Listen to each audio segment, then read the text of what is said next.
Пиаймандағы Уталдағы школада литература күскөзі шөрім хостра орыс писатель Владимир Балашов алады. Шылысқан шоны ол позыны шутас жолының таныстырған. Түрен ол 1949 жылды Ленинградты. Геодезист болып туғанған. Тілік экспедицияларынжа аға Казахстанда, Арха-Востокта, анада пасқа шерлерді болдарға келіскен. Хакасия ол суен сус кестегі бүдірік тоғыстарында аралызарға келген. Шитон шылырдан сығары Хакасияда шүтіп сыған. Мұнда аны шаяшы тоғыстары жарық көргенер. Бүгінгі күнде авторның 6 кенді сығарыл барған. Ол шоқтар, база повестер пасша.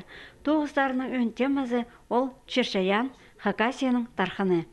По скинула же кешепс обычно, а мчитер хармижат это неме хагырарга.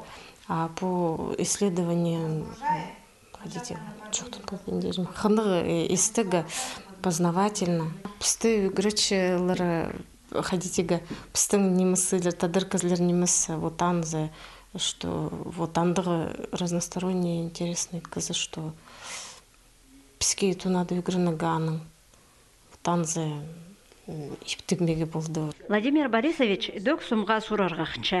Ағыстың шапсық тоғыста шаяп шыққан кізлердің алынжа альбом сығар салған. Аға қозы шаяшы ұз хабаршы тоғызында көп қозым еткен кізі. Аның үшін 2008 жылда аға Сибирінің мақтазы түп алтын танығының кавалері ат берілген. Сағымға тұсты ол тарханға шарыдылған база бір тоғызын дос барер.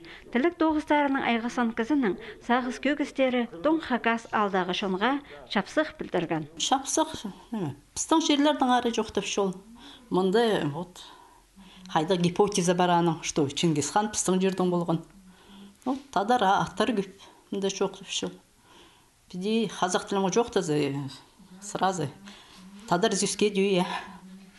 Аттар Шарыпова, Сарғип деді я. Шо анда көп. Қанық мәлер жоқтады. Жоқтып шымағат, истеге қанық. Орыс писательінің бастағы тоғазық ұт алдағы шүтіқ жыларыны тың шөпсіндірген. Аның соның орындағы шонға постың тархынын прайсарының үзіріп балерға оңдай берше. Мұндағы тоғазық бүгін мат кечік алды ешт барған.